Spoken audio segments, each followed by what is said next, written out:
Hey everyone, welcome to this video about the Harmony Tarot and me blind unboxing it basically. I'm Anya Esma. I create content about spirituality, psychology, tarot, self-care, and all of those good things, journaling, on Patreon, YouTube, and Instagram. And today I'm going to look at the Harmony Tarot. So we are not going to show every card. I'm just going to go kind of deep with the symbolism, tell my impression of the cards, because I have not seen most of them. I've seen maybe 3 or 4 cards from the deck. And yeah, I wasn't going to buy it initially, actually. We're also going to talk about the drama that surrounded this tarot deck. It's all coming to my mind now. But yeah, I was originally not going to buy it, and then it came out, and I was like, damn man, I like Harmony Nice. So I want to support her, and I know I'm going to enjoy this deck. And even though I have so many decks already, I decided let's do it, and I want to show it to you guys as well. So that's what we're doing today. And I know that in the beginning there was a little bit of drama because not everyone knew that it was a pip deck, including myself. I didn't know that. So the 1 to 10 cards are not illustrated, I heard, but I have no idea what they look like, if they are very simple pip cards or more ornate pip cards. By the way, I have a video about how to read pip cards. I'm going to link that below if you have this deck. If you have this deck, hopefully my interpretations of the symbolism and my impressions can inspire you to work with it in different ways. If you don't have this deck, then maybe you can evaluate whether you want it. And I'm also going to give a bit of a judgment at the end who I think this deck is for, if I think it's just for like hardcore Harmony Nice fans, or if it's also for people who just love tarot decks. So yeah. Let's go, let's jump in. On the front, I really love the packaging. It's purple, which I think is an interesting choice because sometimes purple can look kind of dated, but I feel like in this case, it looks really beautiful. It just says the Harmony Tarot, a deck for growth and healing. Someone asked me if it's an oracle deck. It's not. It's supposed to be a tarot deck. It has the structure of a tarot deck, which means 78 cards, the 4 different suits, and the Major Arcana. You know the drill, probably. Otherwise, you wouldn't be watching this video, maybe. So you know about tarot. And yeah, I really like the packaging. It has like cute details, hands, and a pentagram, and some moons around it. And on the back, it says, a therapeutic tool for our times. And this is really what the core of the deck is. I think it's supposed to be a very modern approach to tarot because, you know, tarot has evolved from being a tool to read the future towards a tool that helps us explore ourselves and helps us communicate with our subconsciousness. So that's basically what this is for. It says, inspired by nature and her own Wiccan path, influential YouTube star and modern witch Harmony Nice has created the Harmony Tarot, an enchanting deck and guidebook that offer a way to use tarot to improve well-being as well as for decisions and divination. This beautiful pack reimagines the traditional deck of 78 major and minor arcana cards with the suits represented by the 4 seasons. I didn't even know that. Each card has been thoughtfully designed to encourage you to connect with your thoughts and choices and inspire personal growth and healing. Awesome stuff. Let's open it. Oh, I just realized the box is a little bit beat. Anyways, so here we have the guidebook, which is actually bigger than I expected. We're going to look at the card stock and everything, don't worry. The guidebook, I'm pleasantly surprised by how big it is. So before we get into the deck, let's quickly look at what the guidebook is about. It has a little bit about Harmony, and then it has Harmony's story and journey with tarot, about this tarot deck, what are tarot cards. So this is for beginners as well. I like that. Then there's a lot about how to read tarot, reverse tarot meanings, reading cards for other people, tips and advice, and then come the interpretations. There's also some spreads in here. One for aspects, so new moons, growth spread, situation spread. Oh, and I'm already, a spoiler alert, I'm seeing that, oh, she changed the names of all of them. Oh, okay, I did not know that.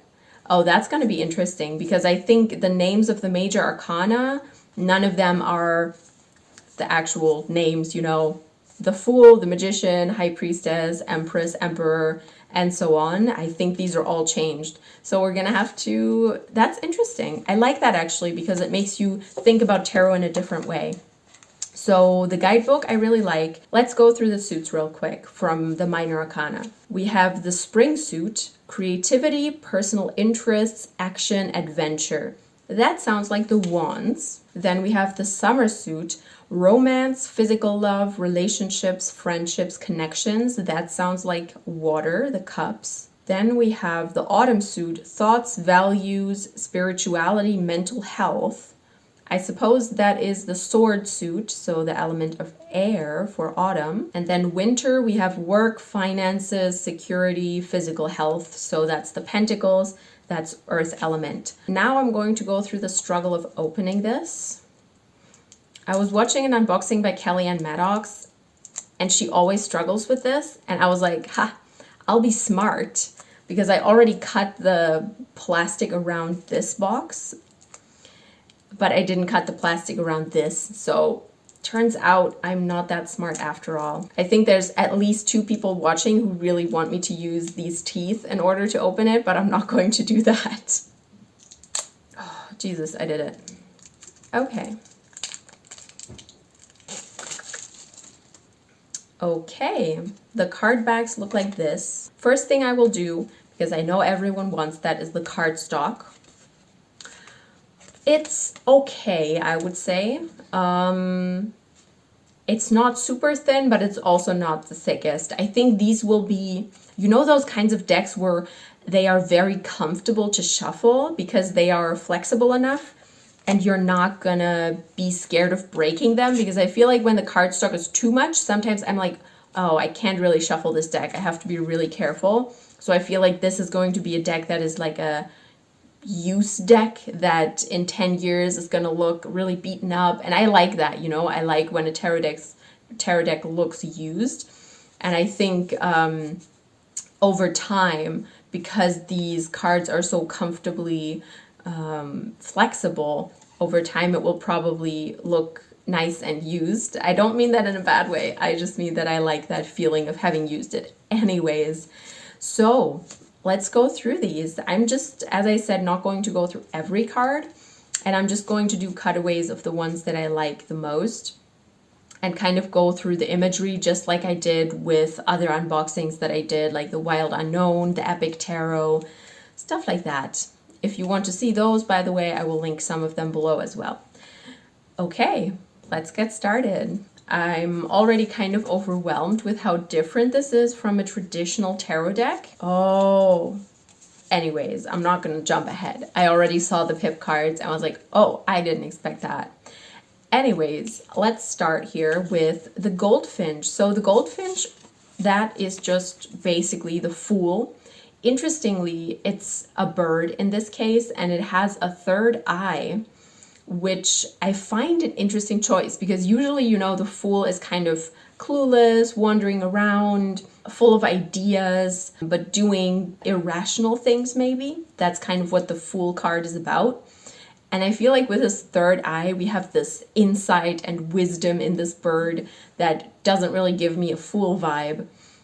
It kind of reminds me of the Wild Unknown deck where the Fool is a little chick, like a baby chicken that is like walking off of a branch. I see the Fool energy in that. I see the innocence and the adventure and the danger that you put yourself in accidentally. Whereas with this, I feel like it's more wisdom. It's more like kind of almost like a three-eyed crow. So not that much innocence, I would say, if I had to describe it. Not that much, oh, I'm just going to do something, anything, and see how it turns out, like the Fool energy, but more of a, I already know everything, you know, I have the wisdom. Then we have the witch, which is very clearly harmony. I love that. Yeah, it's just a black cat, a witch looking at the stars, and this is the magician in the normal deck.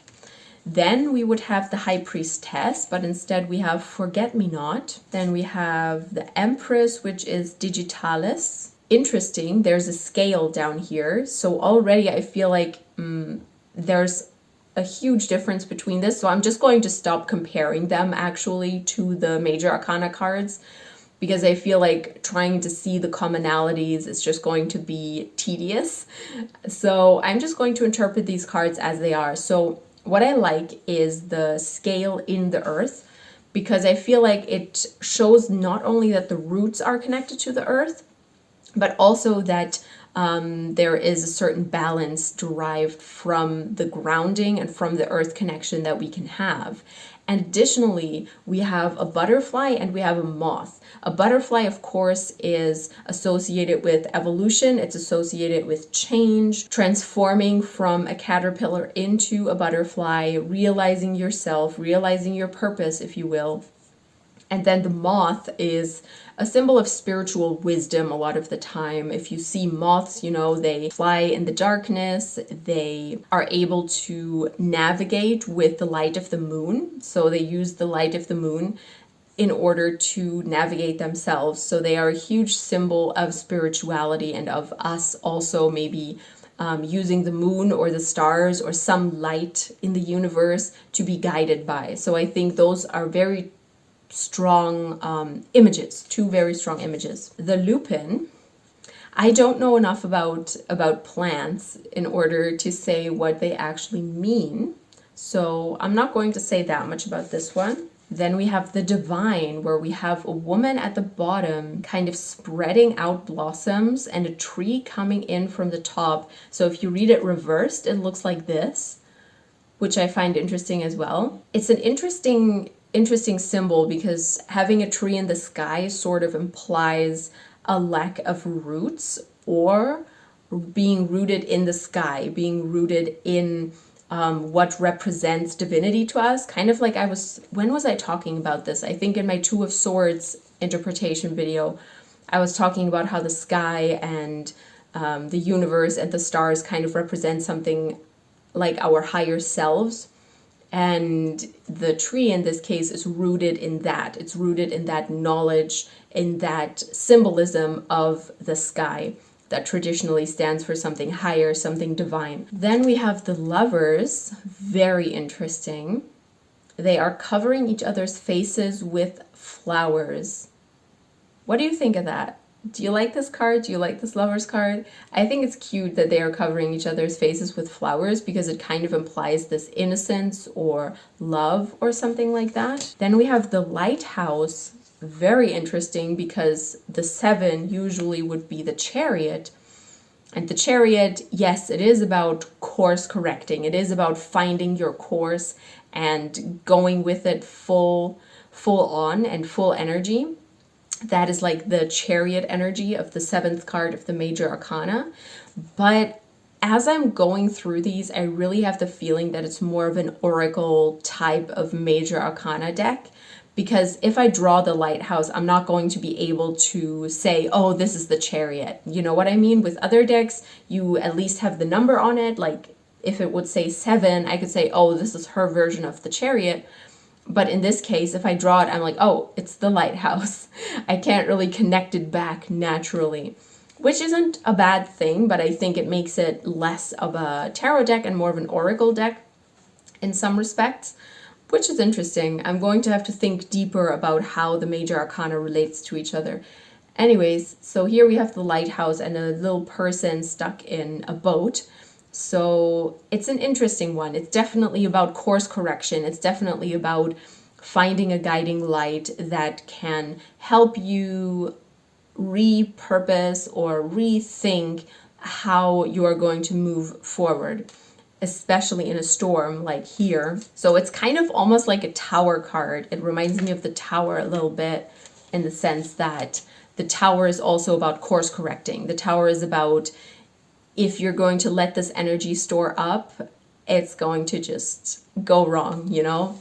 You have to change something in order to prevent an explosion, in the sense, a metaphorical explosion in your life. Then we have dawn. Oh, I love this. So we have one dead plant. Then we have a Venus flytrap.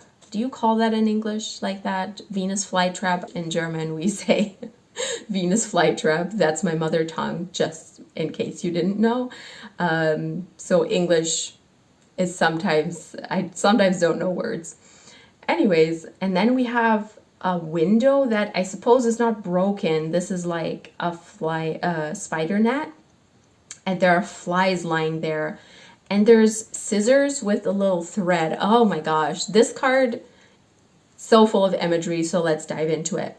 First of all, we have the flies, the only living thing. I mean, okay, the plants are alive as well, and actually the flies are dead. So we have the flies as a symbol, and they are just surrounded by danger because there's a spider net, one of them is stuck in it, the other two are already dead, and then there's also the Venus flytrap who is also eating flies. So these flies are not in a good position. So I think this is a very interesting imagery for dawn because it refers to death, it refers to danger, it refers to being stuck in a situation where it's not very opportune for you. And then we also have the thread here and the scissors, which very often, obviously, that represents fate. It represents how your fate is going to evolve, or if your fate is going to end, which is kind of implied by the scissors here, or a new part of it is going to begin. How it is going to unravel your life, how it is going to unravel is unclear in this image, sort of. And then we also have a dead plant. So this is a very, I mean, if you really look at the imagery, it's kind of a depressing image, which I love that this is dawn, you know? It's kind of, it's almost as if outside the new day is beginning and there is something new, whereas inside you have all of this danger and all of this uncertainty. But at the same time, the card doesn't feel dangerous. It's not like the Tower card where there are people falling out of it and there's flames and stuff like that. It's not a panicked card. It is a very silent imagery of death and of expiring and of transforming something that could maybe kill you into something that is a new beginning. So I definitely see dawn as a new beginning here, not as something terrible is going to happen. More like you've been through a lot and outside is dawn and something new is beginning. So one of my favorite cards so far, for sure. Then we have Dusk, which looks actually a lot nicer. It's just a cat chilling in front of a door, an open door, watching the sun setting. There's plants drying, a spider web, there's candles. This is comfy. I can live in this card, you know? It's fine. Then we have the Empty Cottage, which is also a beautiful card. You have mushrooms in the front. It looks almost as if these two might be connected. You know, that this is the view at dusk from this cottage. So I kind of like the relation between the two, and I can imagine that if you draw them together and then you also add the dawn card, this is a nice transition that kind of shows you that you are in a transitionary period or shows you that something is evolving and changing. And with the Empty Cottage, I feel like if I drew this card, I would definitely think about things like, how can I make myself more comfortable? How can I fill my own cup in order to take care of other people? It's kind of I guess this is the Hermit. I didn't count along with these cards, but I'm just going to assume this is the Hermit. So it's kind of that withdrawal, but also recharging and not letting the cottage be empty, but filling it with life again, filling your heart or filling your soul with life again. Then we have the fairy ring, which, yes, that is probably the Wheel of Fortune. Nice. We have candles, fairies, bees. No, actually no bees, just fairies.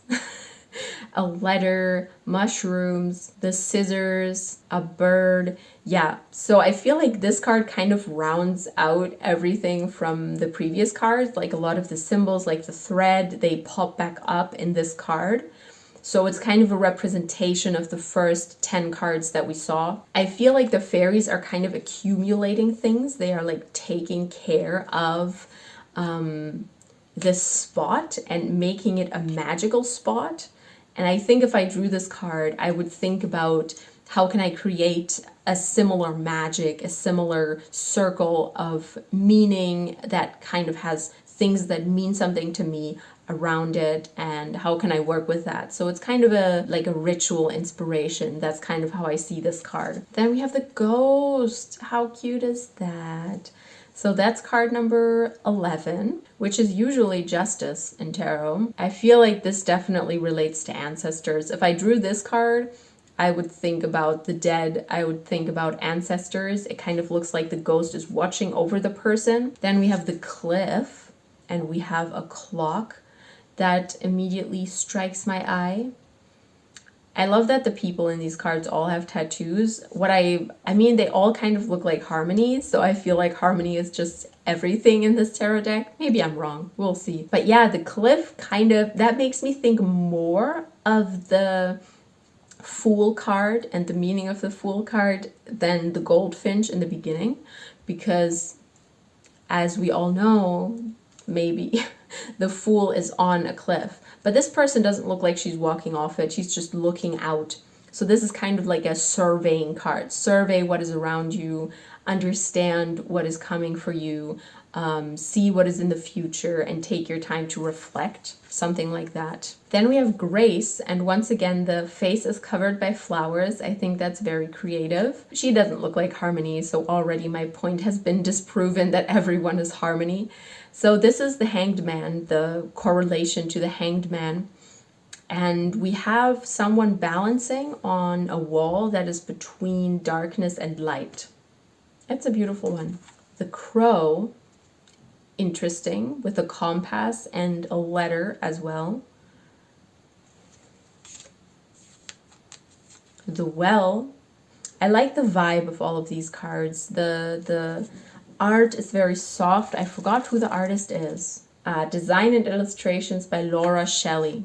Okay, Laura Shelley made this. If I drew this card, I'm just going to keep telling you, so if you have this deck, maybe it helps you to interpret the cards or gives you inspiration. If I drew this card, then I would think about something like deep childhood stuff, or, you know, things that are buried deep under the earth, especially water related things, because it is a well. So it could be about emotion, it could be about trauma, it could be about something in the far, far past. Then we have L'Étoile, which means the star.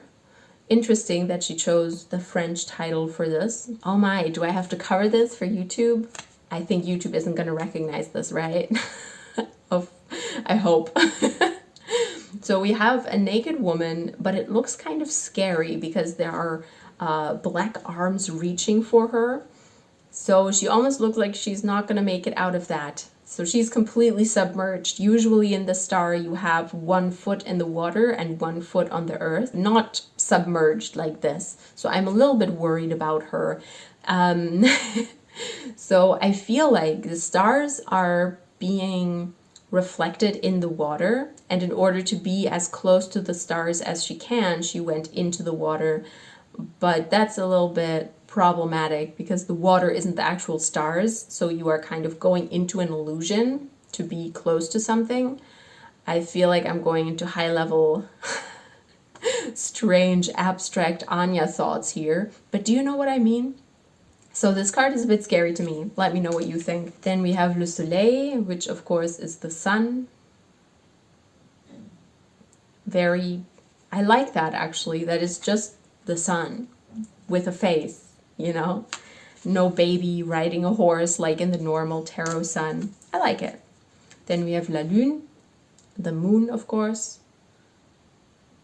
Nice one. There's 2 star constellations that are the sun, that are hands. 2 star constellations that are hands. And then we have kind of a grumpy looking moon who is waning. Then we have the mirror. This is judgment. I'm going to relate this to harmony. I don't like relating things to like people, in the sense that if I read a book, I'm not going to say, oh, the author wrote this because of XYZ in his biography or something.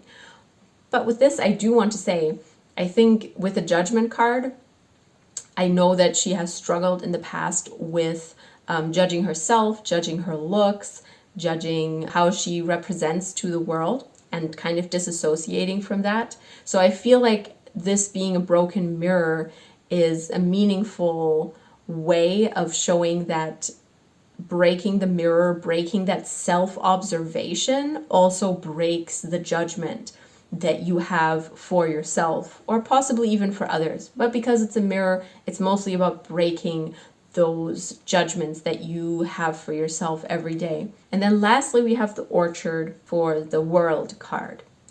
Bees and fruit. I like this one. It's a comfy one.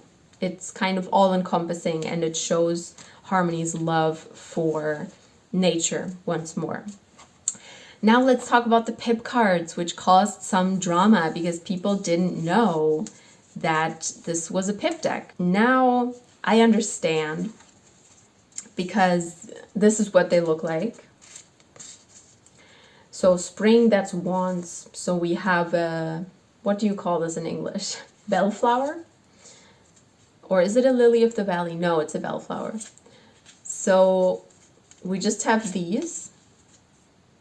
There's some variation, like if you look closely, you can see that in one of them there was a pink ribbon on it. In one of them there were small flowers at the bottom. So I think there's more to be seen in these cards.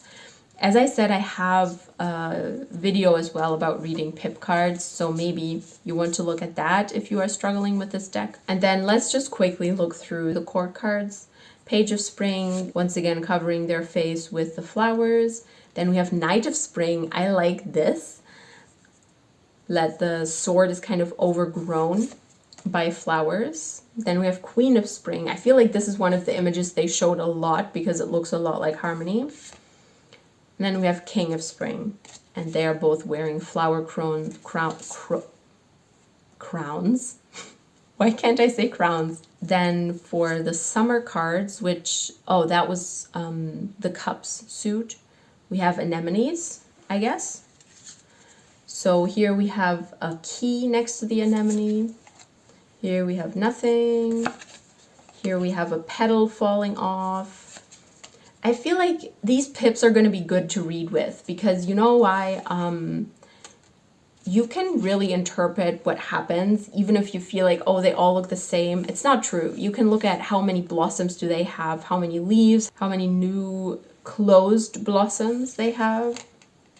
So you can look at many things. I think it's fine. And the color of the sky is kind of like the dawn, interestingly. Page of Summer. Night of Summer. I guess all of the night images are going to be like this, that the flowers kind of hold the sword. Then we have the Queen of Summer and the King of Summer. Once again, this was the Cups, by the way. Yeah, there's not that much interpretation room with the court cards, I feel like, because it's just people facing away. But, you know, I can always find some symbolism in it, so it's fine. Then we have Ace of Autumn. I'm not sure what kind of flower that is, actually. I'm not going to go through all of those. You can look at them. Oh, here's a mirror. So in the Five of Autumn, there's a mirror. Very interesting. Oh, Lily of the Valley is the winter one. Lily of the Valley is one of my favorite flowers, so I'm very happy about that. All of the pip cards are this. I won't go that much into detail about these. Okay, so let me give my final thoughts on this deck. I think that people are maybe exaggerating a little bit when they say that it's super bad that it's a pip deck, because I think you can still read a lot from these pips because they have different symbols in them.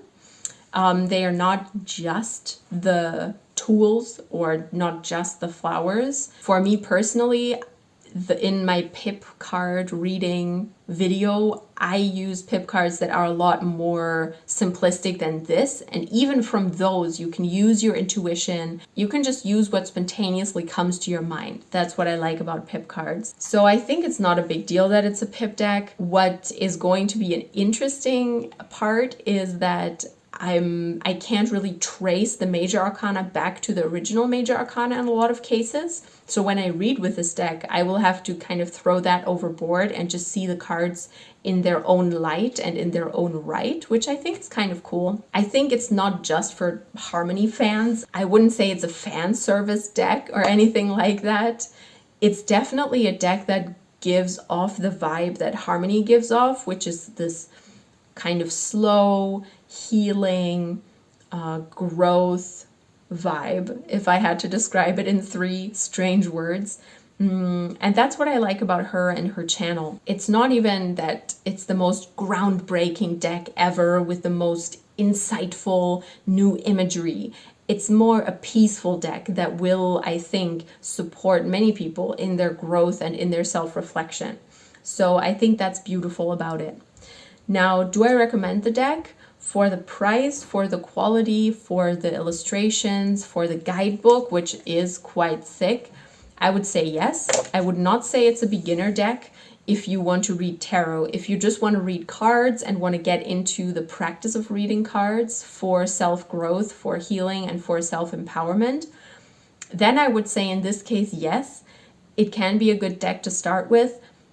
But it's definitely not the deck you want to choose if you want to understand the system of tarot and the meaning of the 78 cards in context, numerologically, symbologically. As a starter deck, it's not for learning tarot, it's for really using it. It's a practical deck.